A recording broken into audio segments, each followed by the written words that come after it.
మళ్ళీ ఎవరికైనా పెద్ద ఆపరేషన్ చేయాలంటే పరిస్థితి ఉంటే వారిని కూడా తగిన సమయంలో ఎక్కడ పంపించాలో మీ ఏఎన్ఎం గారి దగ్గర కానీ లేదా ఆశా వర్కర్ ద్వారా మీ ఇన్ఫర్మేషన్ పెట్టుకుని వారి దగ్గరికి పంపించి ఎలా ఉచితంగా మీకు ఈ కార్యక్రమం చేయించాలో ఆ రకంగా మీకు ఆ వైద్య సదుపాయాలు అందించేటువంటి కార్యక్రమం.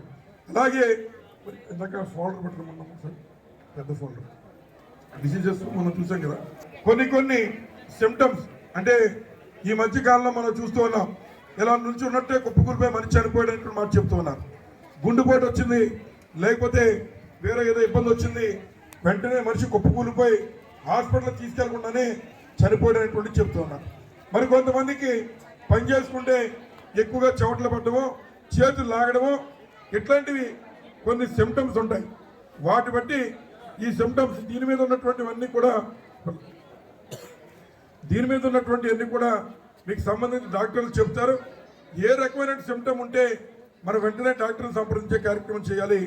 వీలైనంత వరకు గుండె జబ్బులు ఉన్నాయి, విపరీతంగా చెమటలు పడుతుంది, లేదా ఎడం చేయి విపరీతంగా లాగేస్తుంటుంది, కళ్ళు బయర్లు గమ్ముతాయి, నీరసం వస్తుంది, మాట్లాడలేం, గొంతు రోజు మాట్లాడరాదు. ఇవన్నీ దేని సిమ్టమ్స్? గుండెపోటుకి ముందు సిమ్టమ్స్, ముందు కొన్ని సూచికలు మనకి దేవుడు కూడా తెలియజేస్తాం. అలా ఉన్నప్పుడు ఇమీడియట్గా మనం అవసరమైతే మన పిహెచ్సిలో ఉన్న డాక్టర్ గారి దగ్గరికి వెళ్ళి సంప్రదిస్తే వెంటనే వారు మరి ఇంకా జబ్బు ముదిరకుండానే లేదా గుండెపోటు ఎక్కువగా రాకుండానే మనం హాస్పిటల్లో జాయిన్ అయితే మనకి మరి ఇంకా పరిష్కారం అయ్యేటువంటి మార్గాలు ఉన్నాయి. కాబట్టి ఇందులో మీకు కూడా అవగాహన వచ్చే విధంగా క్యాన్సర్ యొక్క లక్షణాలు ఎలా ఉంటాయి, లేదా గుండెపోటు యొక్క లక్షణాలు ఎలా ఉంటాయి, లేదా ఇంకా ఇతర జబ్బులకి ఆ లక్షణాలు ఎలా ఉంటాయి అనేటువంటిది మీకు తెలియజేస్తూనే ఒక ఫోన్ నెంబర్ కూడా ఇక్కడ డిస్ప్లే చేస్తాను. ఒకవేళ అందరి చేతుల్లో ఫోన్లు ఉంటూ ఉన్నాయి, ఆ నెంబర్ ఫీడ్ చేసి పెట్టుకుంటే ఆ నెంబర్ మీరు ఎప్పుడు డైల్ చేసి ఫోన్ చేసినా నాకు ఈ రకమైనటువంటి సిమ్టమ్స్ ఉన్నాయి, ఏమిటి కారణం అని చెప్పి ఈ నెంబర్కి ఫోన్ చేసి అడిగితే అక్కడ ఎప్పుడో డాక్టర్ ఉంటారు.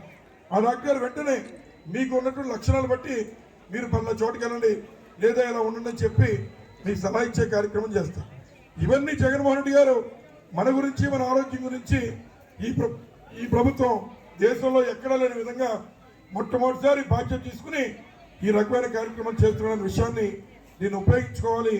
ఆ రకంగా మరి ప్రభుత్వం చేస్తున్నటువంటి కార్యక్రమాల్ని మీరు ఉపయోగించుకోవాలని విషయాన్ని ఈ సందర్భంగా మీ అందరికీ కూడా మనవి చేస్తూ, ఈ కార్యక్రమానికి ఇచ్చేటటువంటి వారు, నాతో పాటు ఈ కార్యక్రమంలో పాల్గొంచుకున్న లీడర్లు కూడా, ఏ గ్రామంలో ఉన్న లీడర్లు మాధవ సేవ అని చెప్తారు, ఇంతకుమించి సేవ లేదు. ఎవరికైనా ప్రాణం పెట్టమో లేదా వైద్యపరంగా ఆదుకోవడం కంటే సేవ లేదు. కాబట్టి ఇందులోనే కొంత సమయాన్ని వెచ్చించి మరి వారందరికీ కావాల్సిన సదుపాయాలు ఏర్పాటు చేయడంలో కానీ, ఈ క్యాంపులు అధికారులు చక్కగా ఆర్గనైజ్ చేయడంలో మీరు కూడా సహాయ సహకారాలు అందించి మరి ఈ క్యాంపులన్నీ కూడా విజయవంతం అవ్వాలని కొత్తపేట నియోజకవర్గంలో మరొకసారి ఆకాంక్షిస్తూ ఈ అవకాశం ఇచ్చినందుకు మీ అందరికీ పేరు పేరున హృదయపూర్వక ధన్యవాదాలు తెలియజేస్తూ తీసుకుంటున్నాను. Thank you.